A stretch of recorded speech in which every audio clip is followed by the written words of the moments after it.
the trim pieces are all cut out. I got everything sized up and adjusted the way I want them to be. So we're gonna go ahead and start with this piece right here. I do want to tape up these areas, cover it up so I don't get glue on it.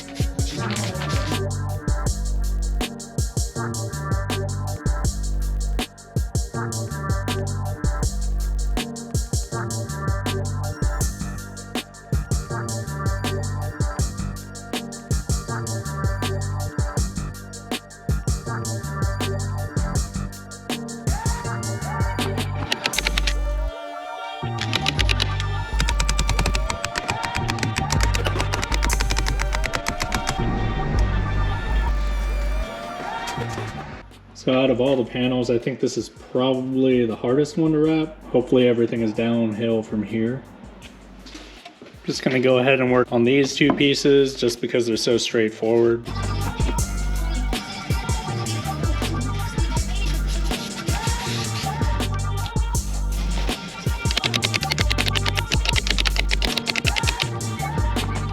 This last piece is going to be a bit trickier. The sections that you'll see that are carpeted are right around here.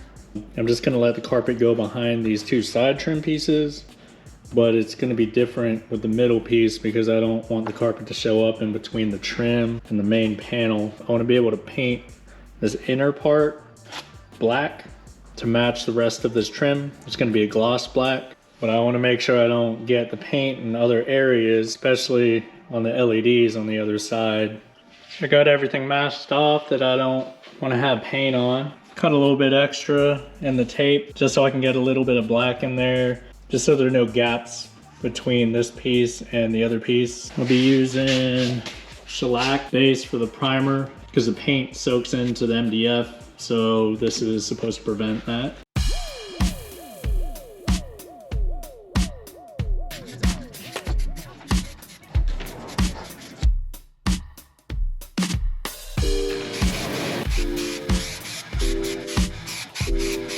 I let these pieces dry overnight. Still gotta put some primer on it also. I wanna make everything as smooth as possible on this piece.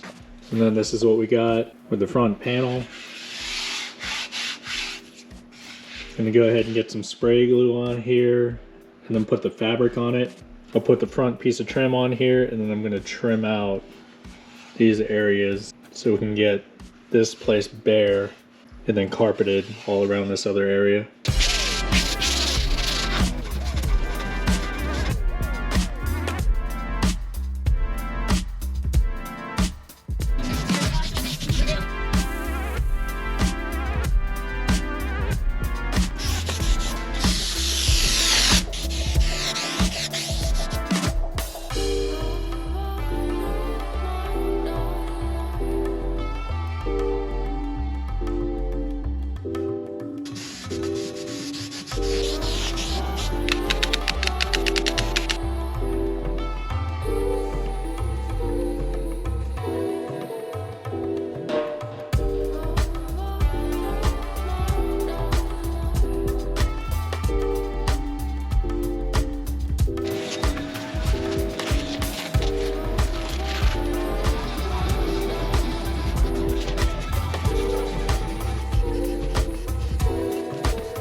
So I cut a couple more sheets of wood out. These are gonna be for the amp rack. This bottom part, it's gonna go like that.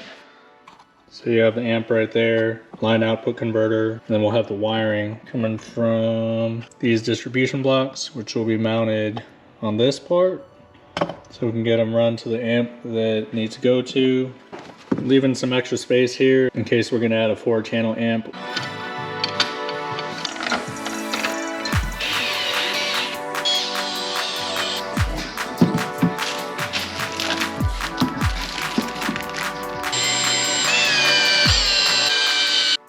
So I finished this up off camera. I worked on most of it in the living room. It just gave me a little bit more freedom to work on it through the week instead of having to pull the truck out to get the amp rack off the workbench. I do have to wrap this in carpet, so I'm gonna work on that.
You weren't telling people what was going in today, were you?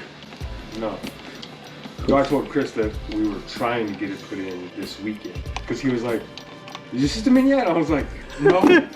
He's like, ah, man, come on. He's like, I keep seeing all these pictures. He's like, I want to see it. I was like, I told him earlier this week. I was like, oh, we're supposed to try and get it in Saturday. He was like, oh, all right, cool. This Saturday? Oh, you're talking about this Saturday? Like today. Oh, okay.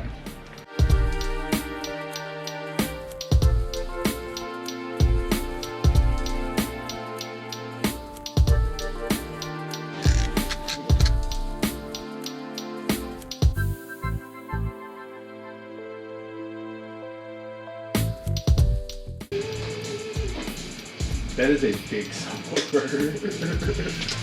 If I'm not mistaken, we said 12, like a single 12 would be fine. And then when we got to talking about it, you were like, how about 15? And I was like, sure, Wes. That's exactly how the conversation went.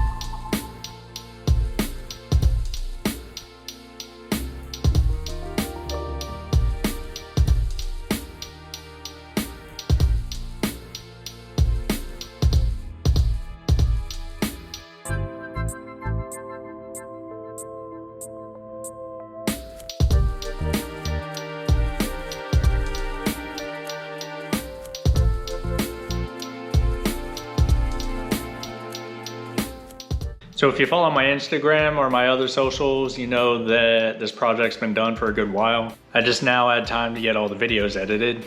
I just do it as a hobby, so it's a little bit hard to find time to do stuff, especially with, you know, regular life stuff going on. I was kind of in a rush to get this project done so I could get everything cleared off the workbench, so I wasn't able to get a base demo of it. I plan on meeting up with Wes sometime so we can get a video of that, and maybe even a B-roll of his vehicle. I want to work on my wife's Accord again. You may have seen the build in the past, but I want to update it a little bit. There are just a few techniques that I want to try. It's going to be a good one. So don't forget to consider subscribing so you don't miss that.